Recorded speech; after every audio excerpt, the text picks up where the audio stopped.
Iya. Kakak selalu hadir ya? Tadi kan terdakwanya Mail ya, jadi saksi Nikita Mirzani udah menjelaskan dari kronologis awalnya dan keterangannya pun sangat lancar, mengalir, tidak dibuat-buat. Aku mendengarkan ini omongan yang jujur, yang apa adanya, diulang berkali-kali, diulang lagi pun sama jawabannya.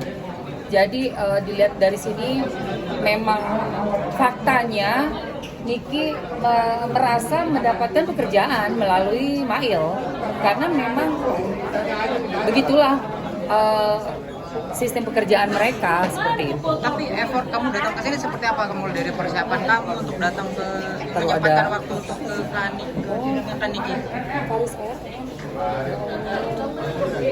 Ntar saya rame. Kok ditangkep ya?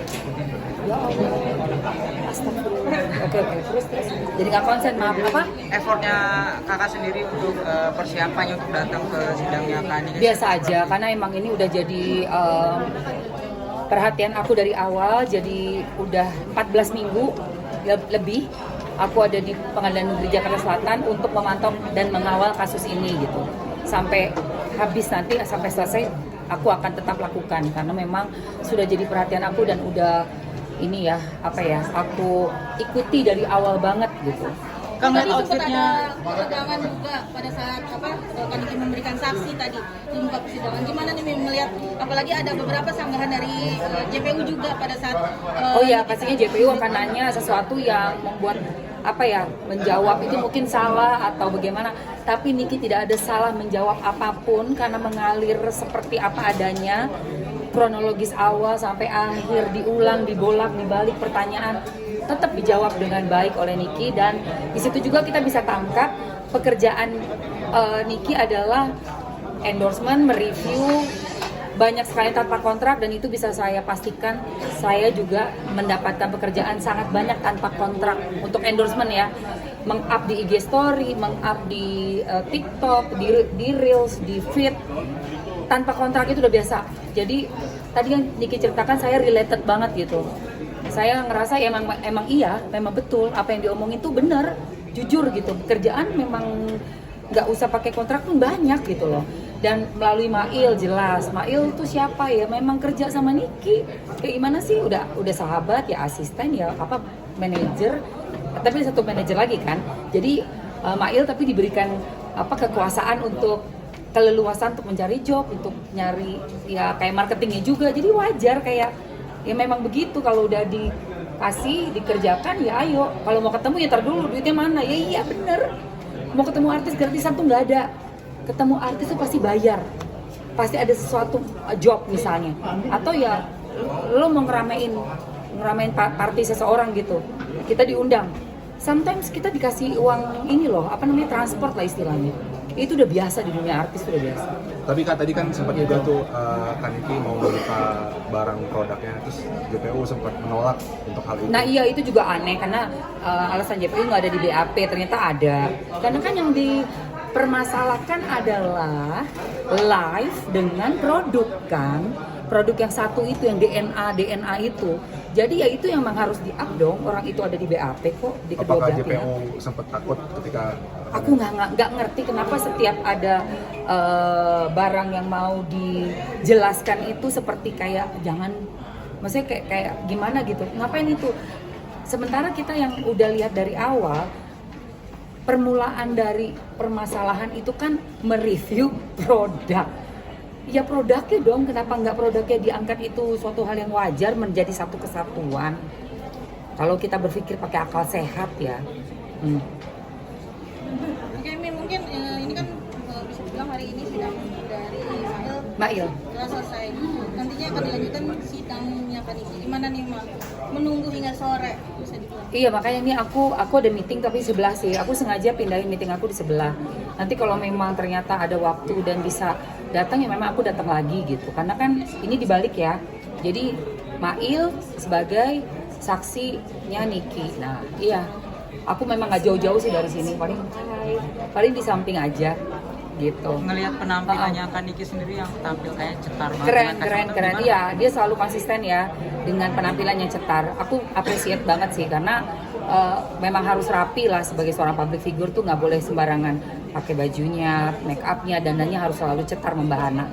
Dan apalagi ya belum dibuktikan kok dia masih terdakwa, belum terpidana, dan jangan sampai menjadi terpidana dengan adanya pembuktian yang sudah menjelaskan bagaimana kronologisnya. Itu hanyalah sebuah kesepakatan dalam meminta tolong untuk mereview dan membuat rebranding produknya itu menjadi baik-baik aja gitu. Tapi dan ini harus dicatat ya, tadi Niki bilang baru akan mereview yang baik kalau sudah dirubah produknya menjadi produk yang baik juga. Itu sudah jelas ada.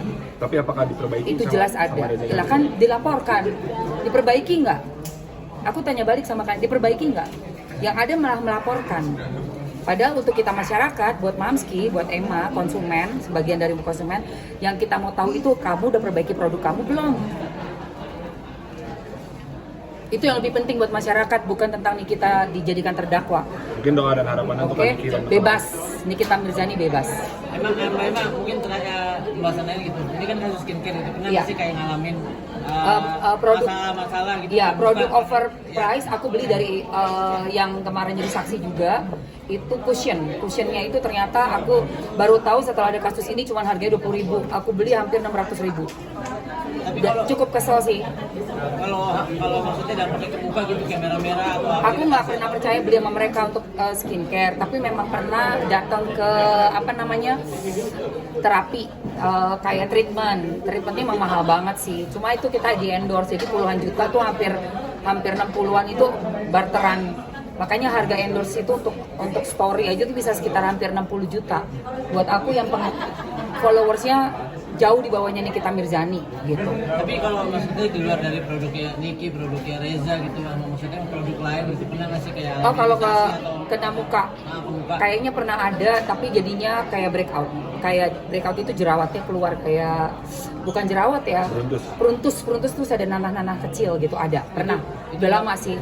Nah itu berapa lama maksudnya pemulihannya kan? Lumayan, kalau untuk yang beruntusan itu bisa sampai 2-3 bulan, harus pakai obat yang benar, harus minum antibiotik kayak gitu, buat ngilangin dan ngeringin muka. Dan nggak bisa kena yang lain-lain dulu, jadi untuk make up tuh susah banget. Dari situ kayak kapok gitu maksudnya kayak lebih selektif lagi buat milih. Pastinya.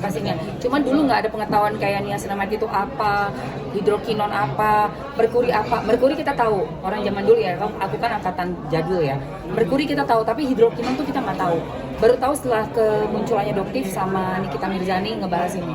Aku baru tahu. Tapi kalau merkuri zaman dulu udah pernah denger tuh, makanya nggak pernah beli ada merek-merek yang kayak nanti mukanya langsung putih, langsung mengkilat banget, licin tuh aku nggak pernah beli, takut gitu. Tapi pas hidrokinon ini aku juga nggak tahu, overprice juga nggak tahu, baru tahu kemarin ini. Nah pas waktu beruntusan 3 bulan itu banyak kerjaan yang hilang atau seperti apa Kak? Apanya? Banyak kerjaan yang hilang di Indonesia atau seperti apa? Yang nggak bisa make up, susah banget make up, jelek banget di kamera, jadi mau nggak mau break dulu. Berarti bikin nggak percaya diri juga Kak atau seperti apa? Iya, sakit, nggak percaya diri, sama ya nggak bisa ngerjain seperti kerjaan yang normal. Karena kan ditutup-tutupin, kalau syuting kan di zoom kan, ada close up itu kan zoom, jadi ini muka harus perfect banget gitu. Oke, terima kasih Mamski.